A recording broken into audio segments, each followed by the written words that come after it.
Grüß euch, ich bin's wieder, der Peter vom Atelier Mörd und heute zeige ich euch in einzelnen Schritten, wie man ein richtig gutes Schneckerl macht.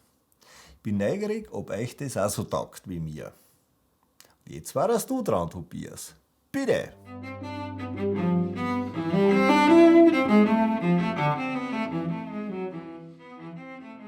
Alles dann. Jetzt sehen wir einmal, was wir alles brauchen, im Normalfall um gute Schnecken zu machen. Aber damit fangen wir nicht an. Das, was wir jetzt brauchen, ist einmal ein bisschen was anderes. Für die Schnecken, die ich im Kopf habe, die ich für euch machen werde. Eine richtig gute. Was wir heute wirklich brauchen für die Arbeit, das ist einmal ein Zimt, geriebene Datteln, das sind geriebene Mandeln, eine leere Weinflasche, ein bisschen Kokosblütenzucker, ein Löffel oder, dass es auch meine Kinder verstehen, ein Löffel, ein Glasl, ein Bredel. Jetzt mischen wir uns zuerst einmal genau die Mischung zusammen, die wir brauchen. Wir nehmen den Zucker, wir tun einen Zimt dazu rein. Es ist ja der staubige Arbeit des Geigenbauen. Dann tun wir getrocknete Mandeln dazu, Datteln dazu und vermischen das Ganze einmal gut. Und ihr seht eh schon, wie das da staubt. Statt dem Kokosblütenzucker kann man einen ganz normalen Zucker nehmen oder einen Rohrzucker oder was auch immer. Er sollte halt karamellisieren, damit das Schneckerl nachher richtig zusammenpickt und hält. Stellt euch das einmal vor. Ihr spült mit dem Instrument, die Schnecken, weil es nicht gescheit zusammenpickt, rollt sie an und hängt dann oben wie ein Ärmel von einem Zauberer. Das wollen wir ja auch nicht, oder? Dann tun wir noch ein paar von diesen geriebenen Mandeln dazu. Wenn da solche kleinen Klümpchen drinnen sind, dann druckt man die. Dann ist es noch nicht zwangsläufiger Klump. So, und jetzt gehen wir her, tun uns da ein bisschen was in das Glas rein, weil mit dem kann ich es leichter verteilen. Und auf einen sauberen Bredel tun wir da mal ein bisschen was raus. Jetzt packen wir mal den Blätterteig aus. Da gibt es immer irgendwas am Anfang. Da ist gut, wenn er nicht zu warm ist. So, den legen wir jetzt einmal da her. Und schauen wir, dass wir überall mal ein bisschen benetzen mit dem, was wir aufgestrahlt haben. Und für diejenigen, die es mit dem Händwaschen nicht so genau nehmen, das zahlt sich schon aus, wenn man vorher die Finger ein wenig wascht. Ja? Weil man schmeckt das irgendwie alles. Man weiß ja nie, wo man da war. So. Dann strahlen wir da herum wieder drüber. Dann verteile ich das auch wieder da ein bisschen. Sehr gut, sehr gut, sehr gut.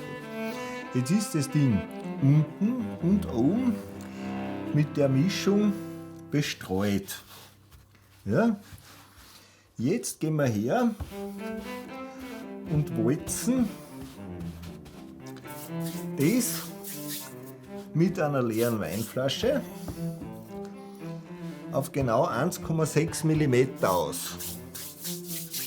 Toleranz 200. Ja? Macht man das nicht normal mit einem Nudelwolker?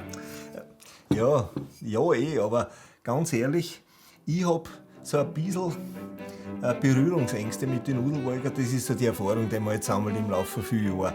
Aber gut, ich kann es auch mit einem Nudelwolker machen, wenn er das lieber ist. Und da ist er schon. So, jetzt drehen wir das Ganze mal ein bisschen, dass ich mir leichter tue. Ich drehe mir das noch hin.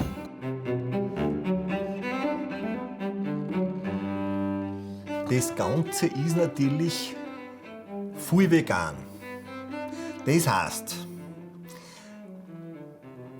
einer meiner Buben und seine Freundin, die sind ja vegan und die taten mir das nicht essen. Ich selber, wenn ich es für mich mache, da ruhe ich einen Schweinsbraten mit rein und noch Zigaretten auch noch, wenn es ist. So, jetzt kontrolliere ich geschwind einmal das Maß.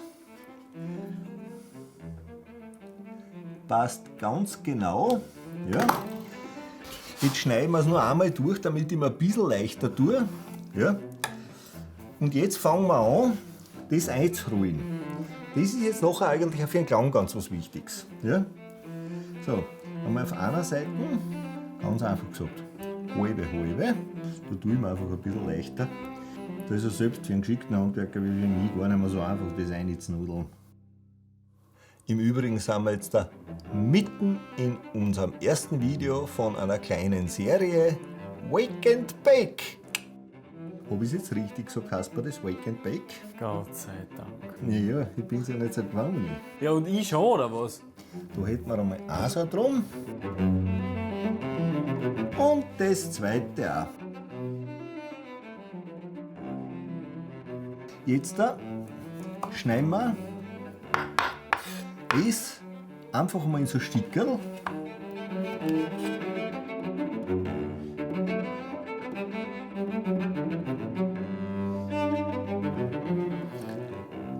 Gut ist, wenn die halbwegs die gleiche Höhe haben, dann habe ich ein Backpapier am Blech vorbereitet. Das kommt jetzt wie durch Zauberhand zu mir um. Schaut mal, wie das geht da. Und dann kommt auch noch, wie durch Zauberhand, kommen noch geriebene Mandeln her. Und ich mache es jetzt so, dass ich das einfach eindunke und jetzt am Backblech aufsetze. Ja? Am Backblech. Und warum ich das mit der linken Hand mache, weil ich Rechtshänder bin, weiß auch keiner. Ja, das passt schon. Voll super. Was, das passt schon. Das tun wir eh alles fast forwarden. Nein, das tun wir alles aufessen nachher. Es sind ja Vorschläge gekommen, dass ich da so ein bisschen eine grüne Butter rein tun sollte oder sowas. Aber mit solchen schmutzigen Sachen will ich nichts zu tun haben.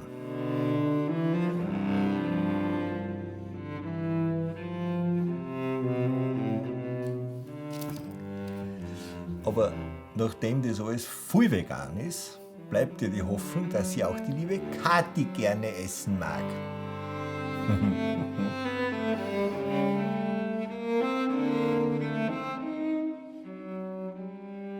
Und verschwendet wird natürlich gar nichts. Und jetzt kommt das Ganze, sagen wir mal 8 bis 9 Minuten bei ungefähr 200 Grad Umluft ins Rohr. Aber zuerst muss ich mir noch die süßen Fingerchen waschen, weil ich ein Dreckspatz bin. Böser, böser Peter.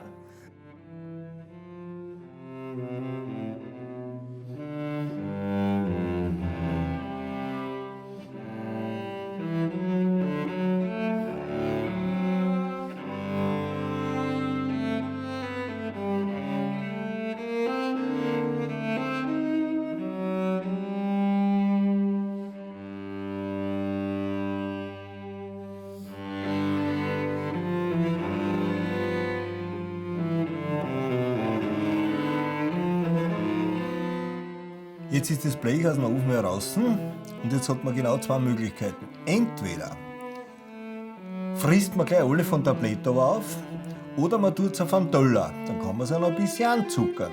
Weil, wenn man noch nicht ganz so alt ist, dann darf es auch mal ein bisschen was Süßeres sein.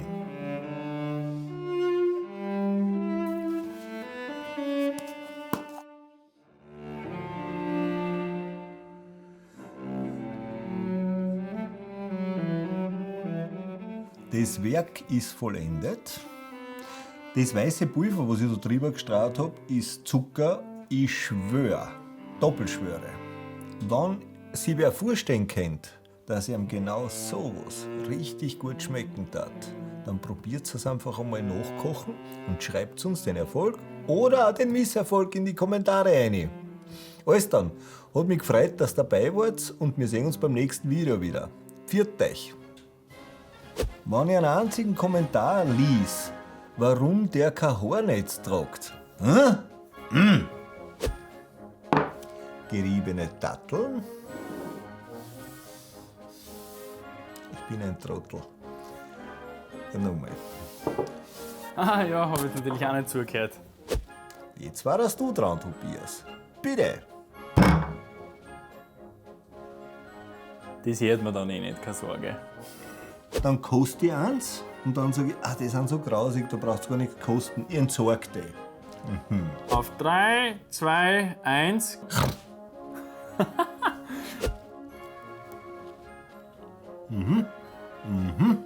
Das klingt. Das klingt tadellos. Willst du eins kosten? Also, das Kauen irritiert dich beim Denken. Das ist natürlich vegan, so wie wir auf biologisches Tonholz einen Wert legen und auf artgerechte Instrumentenhaltung. Ich hätte gerne irgendwie einen schönen Ausgang vom Video. Dann zucke ich jetzt einmal in Zeitlupe drüber, oder?